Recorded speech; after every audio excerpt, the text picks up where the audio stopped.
അസ്സലാമു അലൈക്കും വറഹ്മത്തുള്ളാഹി വബറകാതുഹു. ഖുർആൻ പ്രഭാതം 60. അൽഹംദുലില്ലാഹി റബ്ബിൽ ആലമീൻ വസ്സലാത്തു വസ്സലാമു അലാ സയ്യിദിൽ മുർസലീൻ വഅലാ ആലിഹി വസ്വഹ്ബിഹി അജ്മഈൻ. ബിസ്മില്ലാഹിർ റഹ്മാനിർ റഹീം.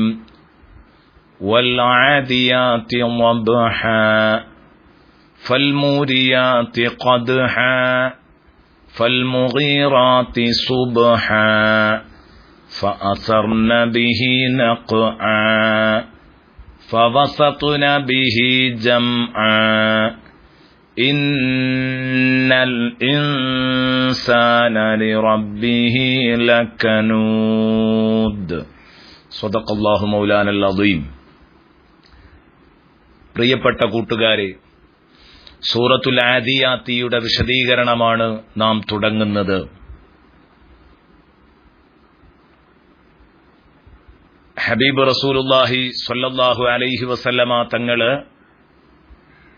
തന്റെ പ്രിയപ്പെട്ട സ്വഹാബത്തിനെ ശത്രുക്കളിൽപ്പെട്ട ഒരു ഗോത്രത്തിലേക്ക് സമരത്തിനു വേണ്ടി പറഞ്ഞയക്കുകയാണ്. ആ കുതിരപ്പട സമരത്തിനു വേണ്ടി പുറപ്പെട്ടതിനു ശേഷം അനുകൂലവും പ്രതികൂലവുമായ ഒന്നുകിൽ വിജയത്തിന്റെ വക്കിലെത്തി നിൽക്കുന്നു, അല്ലെങ്കിൽ പരാജയത്തിനോടടുത്തു നിൽക്കുന്നു. ഇങ്ങനെ അനുകൂലവും പ്രതികൂലവുമായ ഒരു വിവരവും ഹബീബായ റസൂലുള്ളാഹി സ്വല്ലല്ലാഹു അലൈഹി വസല്ലമ തങ്ങൾക്ക് ലഭിക്കാതെ വന്നപ്പോൾ ഹബീബ് വിഷമിച്ചുകൊണ്ടിരിക്കുമ്പോൾ ഹബീബിനെ സമാധാനിപ്പിക്കാൻ വേണ്ടി ഇറങ്ങിയ അധ്യായമാണ് സൂറത്തുൽ ആദിയാത്ത്. അള്ളാഹു പറഞ്ഞു, വൽ ആദിയാത്തി ളബ്ഹ, നബിയെ, കിതച്ചോടുന്ന കുതിരകളാണ് സാക്ഷി. അങ്ങ് പറഞ്ഞയച്ചിരിക്കുന്ന കുതിരപ്പടയാളികള് അവര് ഇപ്പോഴും സമരക്കളത്തിൽ സജീവമാണ്. ആ കുതിരകൾ അവയുടെ പുറത്തിരിക്കുന്ന ഉടമകളെയുമായി കിതച്ചോടിക്കൊണ്ടിരിക്കുകയാണ് സമരക്കളത്തിൽ. മാത്രമല്ല, ഫൽമൂരിയാത്തി ഖദ്ഹ, അവയുടെ കുളമ്പിട്ടടിച്ച് ഭൂമിയിൽ നിന്ന് തീപ്പൊരി പറത്തുന്ന കുതിരകളാണ് സാക്ഷി. കുളമ്പിട്ടടിച്ചിട്ട് തീപ്പൊരി പറത്തണമെന്നില്ല, അതൊരു ആലങ്കാരിക പ്രയോഗമാണ്. എന്ന് പറഞ്ഞാൽ അത്രയും സജീവമായി അവയുടെ ദൌത്യം നിർവഹിക്കുന്നു. ഇപ്പോഴും പടക്കളത്തിൽ ഓടി സമരം ചെയ്തുകൊണ്ടിരിക്കുകയാണ്. ഫൽ മുഗീറാത്തി സുബ്ഹ, അതിരാവിലെ ശത്രുപക്ഷത്തിന്റെ മേൽ എടുത്തുചാടി ആക്രമണം നടത്തുന്ന കുതിരകളാണ് സാക്ഷി. അവയറച്ചു നിന്നിട്ടില്ല. അസർന ബിഹി നഖഅൻ, അങ്ങനെ പടക്കളത്തിലൂടെ ഓടി പൊടി പറത്തുന്ന കുതിരകളാണ് സാക്ഷി. ഫവസതുന ബിഹി ജംഅ, അതുവഴി ശത്രുപക്ഷത്തിന്റെ നടുവിലേക്ക് എടുത്തുചാടിയ കുതിരകളാണ് സാക്ഷി. ചുരുക്കി പറഞ്ഞാൽ, നബിയെ, തങ്ങളുടെ കുതിരപ്പട ഇപ്പോഴും സമരരംഗത്ത് സജീവമാണ്, ഘോര സമരം നടത്തിക്കൊണ്ടിരിക്കുന്നു എന്നർത്ഥം. അവരൊരിക്കലും തളർന്നിട്ടില്ല. പക്ഷേ ഇന്നൽ ഇൻസാന ലിറബ്ബിഹി ലകനൂദ്, തീർച്ചയായിട്ടും മനുഷ്യനാണ്, വിശേഷബുദ്ധിയുള്ള മനുഷ്യനാണ് അവന്റെ ഉടമയോട് നന്ദി കെട്ടവൻ എന്ന് അള്ളാഹു പ്രഖ്യാപിക്കുകയാണ്. കാരണം നബി സല്ലല്ലാഹു അലൈഹി വസല്ലമ തങ്ങൾ തളർന്നിരിക്കുന്ന ഈ ഘട്ടത്തില് നബി സല്ലല്ലാഹു അലൈഹി വസല്ലമ തങ്ങളുടെ വീര്യം തകർക്കാൻ വേണ്ടി ഒഴികഴിവുകൾ പറഞ്ഞ് സമരക്കളത്തിലേക്ക് പോകാതിരുന്ന മുനാഫിക്കുകൾ വന്നിട്ട് മുത്തുനബിയോട് പറഞ്ഞു, അല്ലയോ നബിയെ, നമുക്ക് ഇനി ഈ പ്രസ്ഥാനത്തിന്റെ പേര് പറഞ്ഞ് പ്രവർത്തിക്കാതിരിക്കലാ നല്ലത്. അതുകൊണ്ടല്ലേ ഞങ്ങൾ നേരത്തെ തന്നെ പോകാതിരുന്നത്. അവരെല്ലാവരും ഒറ്റയടിക്ക് കൊല്ലപ്പെട്ടതുകൊണ്ടാണ് അവരിൽ നിന്ന് ഒരു വിവരവും ഇങ്ങോട്ട് ലഭിക്കാത്തത്. നബി സല്ലല്ലാഹു അലൈഹി വസല്ലമ തങ്ങൾ പങ്കെടുക്കുന്ന സമരത്തിന് ഗസ്വത്ത് എന്നും നബി തങ്ങൾ പങ്കെടുക്കാത്തതിന് സരിയത്ത് എന്നും പറയും.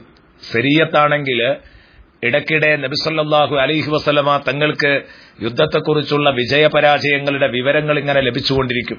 ഇവിടെ ഇൻഫർമേഷൻ നൽകാനുള്ള സാധ്യതകളില്ലാത്തതുകൊണ്ടാണ് വിവരം കിട്ടാതിരുന്നത്. അത് ഖുർആൻ അറിയിച്ചു. നബി തങ്ങളെ സാന്ത്വനിപ്പിക്കുന്നതോടൊപ്പം സമാധാനിപ്പിക്കുന്നതോടൊപ്പം ഈ സമയം മുതലെടുത്തുകൊണ്ട് നബി സല്ലല്ലാഹു അലൈഹി വസല്ലമ തങ്ങളുടെ വീര്യം ചോർത്താൻ വന്ന മുനാഫിക്കുകൾക്കെതിരെ സംസാരിക്കുന്നു. ഇവർ റബ്ബിനോട് നന്ദി കെട്ടവരാണ്. എന്തിനാണ് നബിയെ ഈ കുതിരകൾ അവയുടെ പുറത്തുള്ള ഉടമകളെയും വഹിച്ചുകൊണ്ട് കുന്തങ്ങളുടെ കുത്തും വാളുകളുടെ വെട്ടും ഒന്നും പരിഗണിക്കാതെ അറച്ചു നിൽക്കാതെ യുദ്ധക്കളത്തിലേക്ക് എടുത്തുചാടാനുള്ള കാരണമെന്താണ്? അവർ കൊടുക്കുന്ന ഒരു നേരത്തെ ഭക്ഷണം, വെള്ളം, അതുപോലെ തന്നെ ആ മൃഗങ്ങളെ കഴുകി വൃത്തിയാക്കുന്നത്, കുളിപ്പിക്കുന്നത് ഈ മുതലാളിമാരാണ്.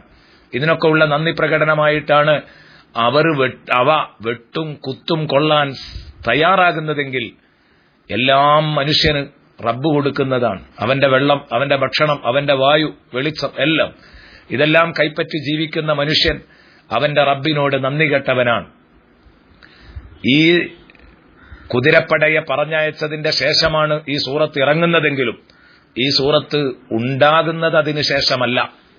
മറിച്ച് അള്ളാഹുവിന്റെ കലാം ഹാദിസല്ല, പുതുതായി ഉണ്ടായതല്ല, അത് ഖദീമാണ്, മുമ്പേ ഉള്ളതാണ്. അതുകൊണ്ട് തന്നെ നമുക്ക് പഠിക്കാൻ ധാരാളം പാഠങ്ങളുണ്ട് ഇവിടെ. അതായത് നാം ഭക്ഷണം കൊടുക്കുന്ന, നാം വെള്ളം കൊടുക്കുന്ന, നാം വളർത്തുന്ന മിണ്ടാപ്രാണികൾ നമ്മെ കാണുമ്പോൾ ഉടമകൾ എന്ന നിലക്ക് നമ്മോട് നന്ദി പ്രകടനം കാണിക്കുന്നുണ്ടെങ്കിൽ, നമ്മെ കാണുമ്പോൾ വാലാട്ടുന്ന പട്ടി, നമ്മെ കാണുമ്പോൾ കരയുന്ന ആട്, മൂത്രയിടുന്ന പശു, ഇതൊക്കെ നമുക്ക് എന്നും പാഠങ്ങളാണ്. ഇവയെ കണ്ടുകൊണ്ട് നാം പാഠം പഠിക്കണം.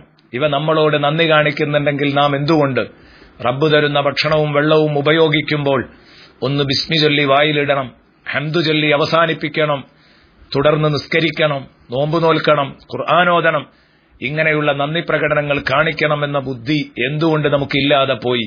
അതുകൊണ്ട് ഈ മിണ്ടാ പ്രാണികളെ കണ്ട് തലച്ചോറുള്ള മനുഷ്യൻ പഠിക്കണം. എന്നിട്ട് അള്ളാഹുവിനെ ആരാധിക്കാനും അവനോട് നന്ദി കാണിക്കാനും തയ്യാറാവണം. ഞാൻ ഇപ്പോഴും ആലോചിക്കുകയാണ്, ഒരു സ്കൂൾ മാഷ് ഒരിക്കൽ എന്നോട് പറയുകയുണ്ടായി, ഈ സൂറത്തുൽ ആദിയാത്തിയുടെ വ്യാഖ്യാനം കേട്ടപ്പോൾ, ഉസ്താദേ, മുമ്പൊരിക്കല് ഞാന് ഒരു ബിദ്അത്തുകാരന്റെ ക്ലാസ്സിൽ പോയിരുന്നു. അന്ന് സൂറത്തുൽ ആദിയാത്തി കേട്ടപ്പോ എനിക്ക് അത് ഒന്നാം തരം ഒരു കുതിരക്കളിയായാ തോന്നിയത്. കുതിരകൾ സാക്ഷി, കുതിരകൾ സാക്ഷി, കുതിര സാക്ഷി, 5 വട്ടം കുതിരകൾ സാക്ഷി എന്നിങ്ങനെ പറയുകയാണ്. എന്തിനാണിത് പറയുന്നത്? ഇന്നൽ ഇൻസാനലി റബ്ബിഹി ലക്കനൂദ് എന്ന് പറഞ്ഞ മനുഷ്യൻ അവന്റെ ഉടമയോട് നന്ദി കെട്ടവനാണ്. കുതിരകൾക്ക് അവയുടെ ഉടമയോട് നന്ദി ഉണ്ടാകുമ്പോഴും മനുഷ്യൻ അവന്റെ ഉടമയോട് നന്ദിയില്ല. ഈ മിണ്ടാപ്രാണികളെ കണ്ട് മനുഷ്യൻ പഠിക്കണമെന്ന വലിയ സന്ദേശം, സത്യവാചകവും അതുപോലെ തന്നെ ഈ പ്രമേയവും തമ്മിലുള്ള ബന്ധം അന്ന് മനസ്സിലാക്കാൻ കഴിഞ്ഞില്ല. ഇപ്പോൾ തഫ്സീറുകളുടെ പശ്ചാത്തലത്തിൽ ഇത് വിവരിച്ചപ്പോൾ മഹാന്മാർ എഴുതിവെച്ച വ്യാഖ്യാനങ്ങൾ ഉസ്താദ് പറഞ്ഞപ്പോ അത് വളരെ ഉൾക്കൊള്ളാനായി. ഇത് മനുഷ്യനെ ഇരുത്തി ചിന്തിപ്പിക്കുന്ന അധ്യായമാണല്ലോ ഉസ്താദേ എന്ന് അദ്ദേഹം പറയുകയുണ്ടായി. അതാണ് സത്യം. മഹാന്മാർ എഴുതിവെച്ച അവരുടെ വ്യാഖ്യാനങ്ങളിലൂടെ ഖുർആനിനെ പഠിക്കണം. അതേസമയം തർജമ വായിച്ച്, അതായത് ഖുർആൻ പരിഭാഷ വായിച്ച്, വ്യാഖ്യാനങ്ങളില്ലാതെ പരിഭാഷ വായിച്ച് ഖുർആനിനെ വീക്ഷിച്ചാൽ പലപ്പോഴും ഇതായിരിക്കും അതിന്റെ അനന്തരഫലം. കുറെ കുതിരകൾ സത്യം, കുതിരകൾ സാക്ഷി എന്നിങ്ങനെ പറയുന്നത് കാണാം. അപ്പോൾ ഇതിന്റെ ബന്ധം വളരെ അഭേദ്യമായ ബന്ധമാണ്. സുബ്ഹാനല്ലാഹ്, നമ്മെ ഇരുത്തി ചിന്തിപ്പിക്കുന്ന ഒരു അധ്യായമാണ് സൂറത്തുൽ ആദിയാത്ത്. മിണ്ടാപ്രാണികളെ കണ്ട് പഠിക്കുന്നവരിൽ അള്ളാഹു നമ്മെ ഉൾപ്പെടുത്തട്ടെ. ആമീൻ എന്ന് ദുആ ചെയ്യുന്നു. വ ഇന്നഹു അലാ ദാലിക ലശഹീദ് എന്ന ഭാഗം ഇൻഷാ അല്ലാഹ് നമുക്ക് നാളെ പറയാം. അസ്സലാമു അലൈക്കും വറഹ്മത്തുള്ളാഹി വബറകാതുഹു.